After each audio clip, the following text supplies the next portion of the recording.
오늘은 사고 현장이자 손상 발전기가 보관 중인 안토파가스타를 가야 해서 아침 6시 비행기를 타기 위해 아직은 사방이 완전히 어두운 4시에 일어납니다. 그 와중에 한국에서 업무 전화까지 옵니다. 한국은 지금 오후 4시라 부럽네요. 시차 적응도 안 된 상태에서 잠도 제대로 못 자고 새벽부터 움직이려니 힘드네요. 확실히 20대 중반이 되니 몸이 20대 초반이랑은 또 다릅니다. 호텔 방을 나서고 로비로 내려오니 절 공항으로 데려다줄 택시가 기다리고 있습니다. 새벽에 움직여야 해서 어젯밤에 미리 예약해뒀는데 시간에 맞추어 도착해 있네요. 빨간색 후드티를 입은 운전자가 나름 친절하네요. 바로 차에 올라타서 이동합니다. 이 새벽에 도로가 막힐 리는 없을 테고 거의 뻥 뚫린 도로를 거침없이 달려주시네요. 대략 40분 정도 왔을까요?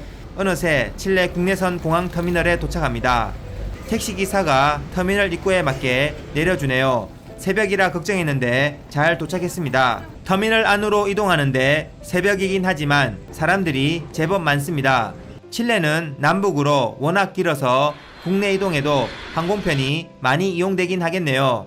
우리야 제주도 가는 경우를 제외하곤 국내선 항공기를 이용할 일이 잘 없긴 하죠. 제가 탑승할 안토파가스타로 가는 항공편을 확인하고 항공권 셀프 발권을 합니다.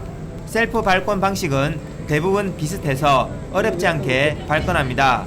이 방식이 확실히 편하죠. 삼성 모니터에서 나오는 광고 좀 보면서 비행기 탑승구 안쪽으로 이동합니다. 새벽부터 먹지도 못하고 이동하는데 저기 던킨 도너츠가 유난히 눈에 들어오네요. 출국이 아니고 국내선을 타는 거라 비행기 탑승구로의 이동이 비교적 수월합니다. 별다른 어려운 절차 없이 순식간에 비행기 탑승구로 이동합니다. 배가 고프니 먹을 것만 눈에 들어오는데 먹을 만한 게 별로 없고 대부분이 빵 쪼가리라 라면에 김치 생각이 절실하게 납니다.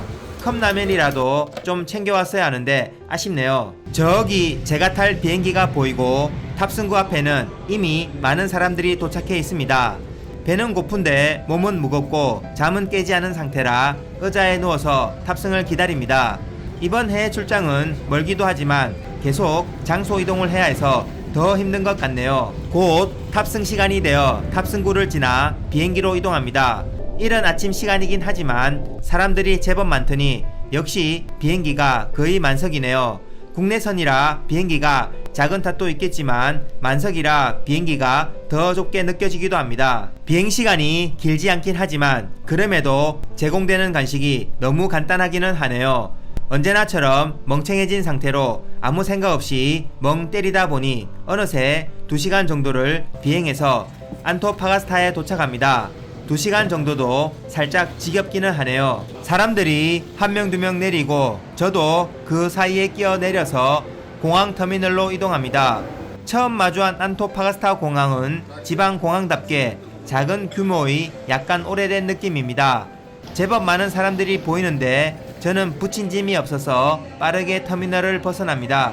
터미널 밖으로 나와서 처음 만난 안토파가스타에 대한 감에 따위 생각할 시간도 없이 여기 공항에서 만나기로 한 동행자분들, 그러니까 안토파가스타에 사는 한국인 1명과 칠레 현지인 2명을 찾아서 함께 이동해야 하는데 다들 처음 만나는 사람들이라 얼굴도 모르고 서로에 대해 전혀 아는 것이 없는 상태에서 연락을 취하고 장소를 특정해서 한 군데 모이기가 쉽지 않은데 하필이면 또 그 일을 제가 해야 하네요.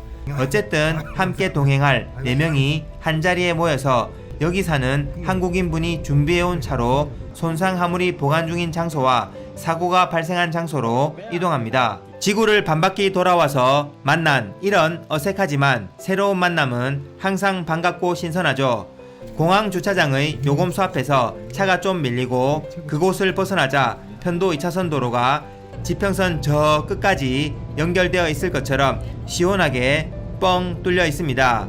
도로 옆 풍경은 황량, 척박 그 자체로 상당한 고원지대의 느낌도 납니다. 이런 건조, 황량, 척박한 환경은 우리나라에서는 볼 수 없는 풍경이라서 그런 건지 더욱 매력적으로 다가오는데 장애물 없이 눈길 끝까지 펼쳐진 황량한 대지의 모습에 가슴이 탁 트이는 개방감도 느껴집니다. 차를 운전해 주시는 분은 한국분인데 여기 안토파가스타의 산지는 10년 정도 됐다고 합니다. 수산물 무역업을 하면서 칠레에 자주 드나들다가 안토파가스타를 들린 후 여기 매력에 빠져 살게 되었다고 하는데 여기에 어떤 매력이 있는지는 잘 모르겠지만 이런 곳에서의 삶이 좀 심심하긴 하죠. 대략 30분 정도 갔을까요? 저 멀리 안토파가스타 시내가 보이기 시작합니다.